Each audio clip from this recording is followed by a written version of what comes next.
Hi friends, সবাই কেমন আছেন? আমি ভালো আছি। আর এদিকে গত পরশু আমি একটা জায়গায় গিয়েছিলাম। তো সেই জায়গাটা হচ্ছে আমাদের এই নৈহাটির কাছেই একটা ক্র্যাশার আছে।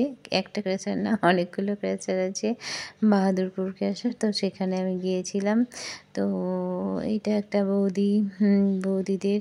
তো সেই বৌদি আমার বান্ধবী প্লাস আমার ছেলের বন্ধুর মা দুটোই। তো আমরা ওনাদের সঙ্গে এসেছিলাম, আমি, আমার ছেলে, আর এদিকে বৌদি আর ওনার ফ্যামিলি সব, ছেলে, মেয়ে, বাবা, হাজব্যান্ড মানে দাদা, সবাই মিলে। তো আজকের দিনে মানে আজকের দিন সরি ওই দিনে ছিল ওই দাদাদের মানে ক্র্যাশারে পুজো ছিল। তো পুজোর সব যেখানে জোগাড় জানতে হচ্ছে মানে এখানেই এই ঘরটাতেই মোটামুটি যন্ত্রপাতি যা আছে সব কিছু আছে। আর এদিকে পুরোহিত মশাই পুজোয় বসে গেছেন, ফুল ফল সব কিছু নিয়ে রেডি হয়ে গেছে। আমরা এদিকে টুকটাক একটু আধটু যেটুকু পেরেছি জোগাড় করে দিয়েছি। বাদবাকি পুরোহিত মশাই সব নিজের মতো করে গুছিয়ে নিয়ে পুজোয় বসে গেছে। তো দাদা বৌদি এদিকে বসে গেছে আর আমি এদিকে তার ফাঁকে ফাঁকে একটু করে ভিডিও বানিয়ে নিয়েছিলাম যাতে আপনাদের কাছে একটু শেয়ার করতে পারি। এই যে আমার ছেলে সামনেই আছে, আর বৌদি ছেলেও ছিল ওখানে, আর বাবা আর মেয়ে আর আমি। তো যাই হোক, আর সব যারা ছিল মানে এখানে থাকে ক্র্যাশারে তারাও ছিল এখানে, পুজো দেখছিল। তো খুব ভালো লাগলো, পুজোটা খুব সুন্দরভাবে হলো, অনেকক্ষণ ধরে হলো, কিন্তু বেশ ভালোই হলো পুজোটা।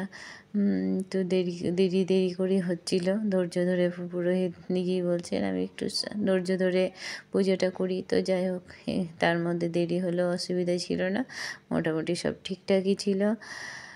তো যাই হোক, ওনাদের জন্য প্রার্থনা করবেন যেন ওনাদের ক্র্যাশার সত্যি সত্যি যেন খুব ভালো চলে, আর ওনারা যেন খুব ভালো থাকেন। সত্যি করে কথা বলতে গেলে কি, ওনারা সত্যি খুব ভালো মানুষ, মানে ওনার পরিবারটা খুব খুব ভালো। তাই যাই হোক, পুজোটা বেশ ভালোই মিটে গেল। এদিকে যজ্ঞ হয়ে গেল, যজ্ঞের জন্য একটু ভয় পাচ্ছিলাম কারণ অনেক যন্ত্রপাতি ছিল, তো ওই জন্য ভাবছিলাম যে কী জানে, একটু ভয় পাচ্ছিলাম আগুনের জন্য। তো না, যাই হোক, সব কিছু ভগবানের কৃপা বলতে পারেন। তো সব কিছুই ভালোই মিটে গেল। আর এদিকে আমার ছিল একাদশী, আমার ছিল উৎপন্না একাদশী সেই দিন। তো আমি তো সেরকম কিছু খেতে পারবো না। তো যাই হোক, পুজোর পরে ওই একটু ফলের প্রসাদ নিয়ে আমি খেয়ে নিলাম। আর এদিকে ছেলেগুলো সব খেলো, অনেক টিফিনের ব্যবস্থাও ছিল ওখানে, যত সব লোক এসেছিলো তাদেরকেও দেওয়া হয়েছিল। যদিও আমি এগুলো ভিডিও করতে পারিনি, আসলে পুজো টুজো অনেক দেরি হয়েছিল পুজো, সেই জন্য না আমার একটু খিদেও পেয়ে গেছিলো, আসলে অনেকক্ষণ ধরে না খেয়েছিলাম। তো যাই হোক, ওর মধ্যেই একটু পুজো শেষ হয়ে যাওয়ার পরে একটু ফল টল খেয়ে নিয়েছিলাম, আর ছেলেগুলোকে প্রসাদ দিয়ে তারপর ওদেরকে টিফিন দিলাম। খাওয়া দাওয়া করার পরে আবার বেরোতে হবে। তো তার মধ্যে একটু ক্র্যাশারটা আমরা মোটামুটি ঘুরে নিলাম।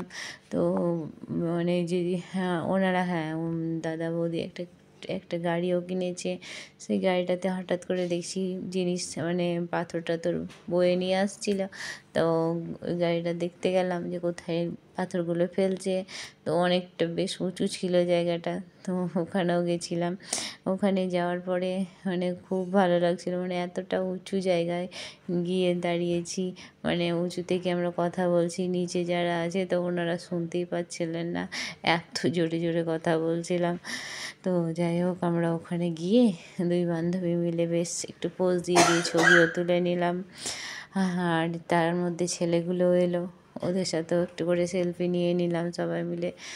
তো এই যে দেখুন, যজ্ঞের টদীপগুলো মানে খুব সুন্দর করে পুরোহিত মশাই পুজোটা দিয়েছিলেন, মানে খুব ভালো লাগলো পুজোর মানে দেখতে।